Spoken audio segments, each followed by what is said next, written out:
Afternoon, all of you. So let's continue with the chapter The Bond of Love. So we will start from this 11th para. Hmm.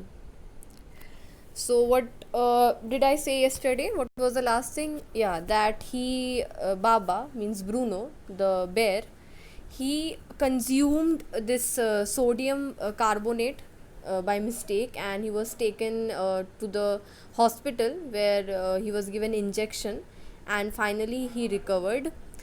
Now let's see what other things Bruno did. Another time, he found nearly 1 gallon of old engine oil, which I had drained from the sump of the breaker.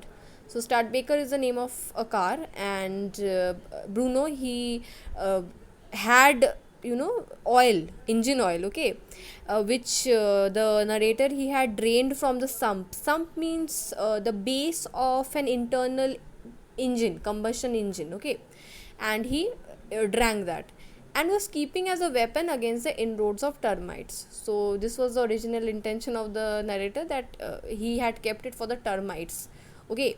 But Baba had it, Bruno. He promptly drank the lot, but it had no ill effects whatever. But there was no ill effects, okay. The months rolled on, and Bruno had grown many times the size he was when he came. The size was growing. He was a bear, obviously. Growth was very fast. He had equaled the Alsatians in height, means the dogs, and had even outgrown them, means even he had grown more than in size. He had outgrown the dogs also, but was just as sweet, just as mischievous, just as playful, how he was in the beginning. And he was very fond of us all. Above all, he loved my wife, and she loved him too. She had changed his name from Bruno to Baba, a Hindustani word signifying small boy. And he could do a few tricks too. At the command Baba wrestle or Baba box, he vigorously tackled anyone who came. Means he vigorously means what? With forcefully, involving physical strength, but in a good way. He did not harm others, and he tackled with whoever who came in front of him for a rough and tumble. Rough and tumble means a disorderly fighting, you can say. uh, when he was commanded Baba wrestle, like that. Give him a stick and say, Baba, hold gun. And he pointed the stick at you. Very cute, right? Yeah. Ask him, Baba, where's baby? And he immediately produced and cradled affectionately a stump of wood which he had carefully concealed in his straw bed. Now he had concealed means hidden a stump of wood, okay. And he whenever he was asked where is baby, then he would show that piece of wood, okay. It was like a baby for him, and he had hidden it in his bed, in his straw bed. But because of the tenant's children, poor Bruno or Baba had to be kept chained most of the time. The tenant's children were there, and maybe he not wantonly, but maybe he could hurt them also, okay. So that's why he was kept chained. Then my son and I advised my wife, and friends advised her too, to give Baba to the zoo at Mysore. He was getting too big to keep at home. After some weeks of such advice, she at last consented. Means she agreed. She gave permission that okay. Now this Baba, he is really growing, very fast, and it was not safer for him to be here anymore. Hastily, and before she could change her mind, a letter was written to the curator of the zoo. Means the author knew that she had agreed, but she could change her mind anytime, because she had immense love for the sloth bear. So he wrote a letter to the curator of the zoo. Curator, the person who is in charge of the zoo, okay. Did he want a tame bear for his collection? He replied, yes. The zoo sent a cage from Mysore in a lorry, a distance of 87 miles, and Baba was packed off. Means he was sent away. We all missed him greatly, but in a sense we were relieved. My wife was inconsolable. Inconsolable means not able to be comforted or elated, okay. Means very sad. She wept and fretted. Now fretted means being constantly anxious, worried, okay, not being relaxed. That is the meaning of fretted. For the first few days she would not eat a thing. Obviously she was so close to Bruno, and now he was gone. So obviously, love for pet is something which is very deep, and the wife, she loved Bruno a lot, and that's why she was not able to eat anything after he left. Then she wrote a number of letters to the curator. How was Baba? Back came the replies. Well, but fretting. He refuses food too, and the same condition was with Bruno. Okay, he was also fretting. He was also constantly anxious, not relaxed, and he was not eating.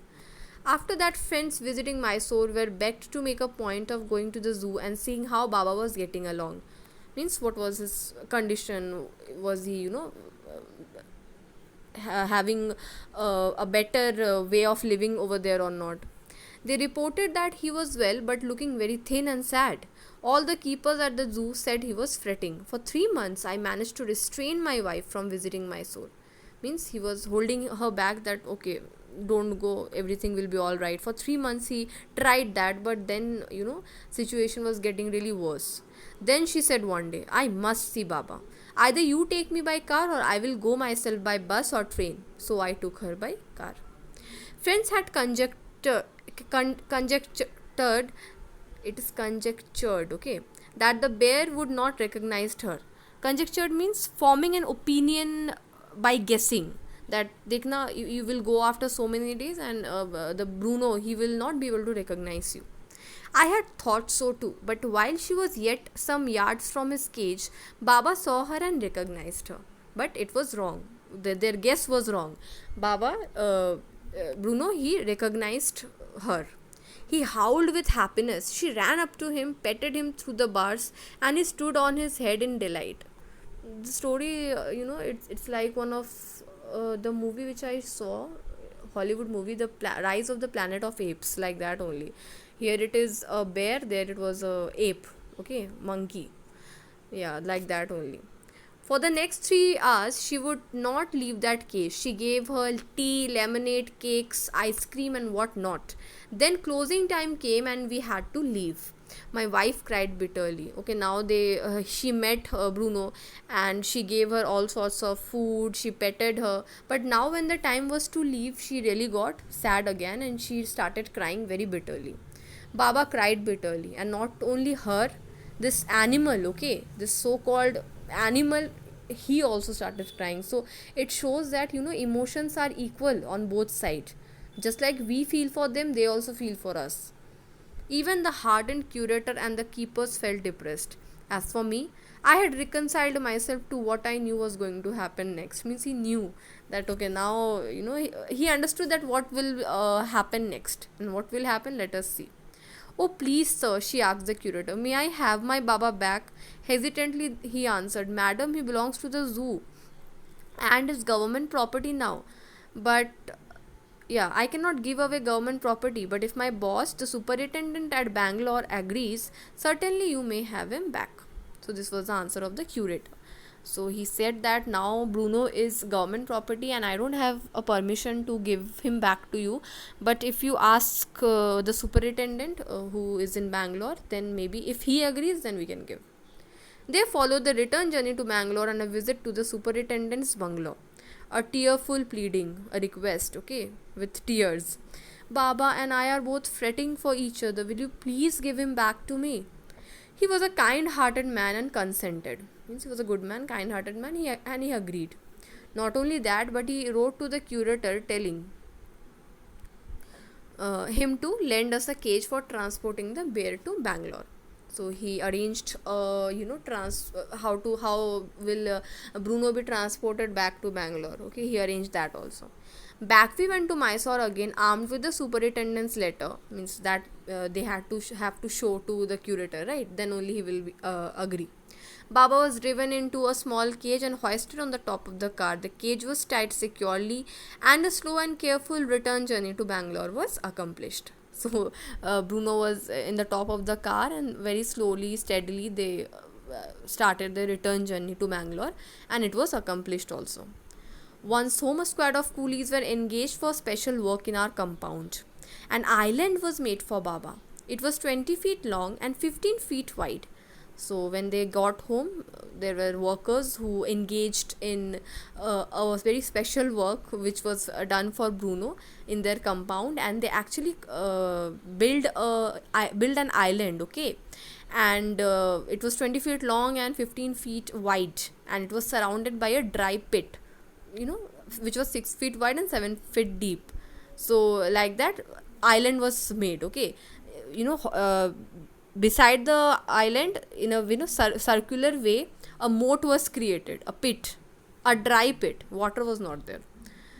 A wooden box that once housed fowls are birds, was brought and put on the island for Baba to sleep in at night. Straw was placed inside to keep him warm and his baby. And his baby means the wooden stake, remember that one. The Nal stumped along with his gun, the piece of bamboo, both of which had been sentimentally preserved since he had been sent away to the zoo, were put back for him to play with. So everything, every belonging of Baba, it was again given back to him. The piece of bamboo, his gun, okay, the baby, everything, and a very secure home was made for him. In a few days, the coolies hoisted the cage onto the island, and Baba was released.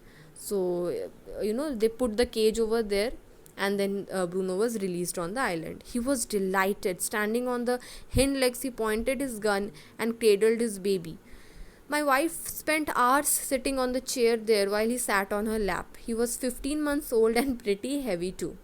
The way my wife reached the island and leaves it is interesting. So how will other people go? It's a deep pit, right? So how did she go there? I have tied a rope to the overhanging branch of a mango tree with a loop at its end. Okay, there was he tied a rope and he put the end of the rope in a mango tree in a loop kind of way, so goal karke. Putting one foot in the loop, she kicks off with the other. Okay, just imagine the scene. She put one leg in that loop of the rope, and she kicks off with the other with a force so that she could swing and reach in the island to bridge the 6-foot gap that constitutes the width of the surrounding pit. The return journey is made in the same way. But who can say now that a sloth bear has no sense of affection, no memory, and no individual characteristics? So what is the actual message of the story? That you cannot say that animals, whichever animal it is, they also have the same amount of affection, they also have memory, they also have feelings, they have individual characteristics, right? Just like human beings. So you cannot say like that ki animals don't have any emotions, or they don't connect with us in the way we do, because this story, this real life story, it actually proves it wrong. You can see how much the sloth bear was attached to the owner. Okay, so this is The Bond of Love by Kenneth Anderson. So if you have any doubt, please clarify. Thank you.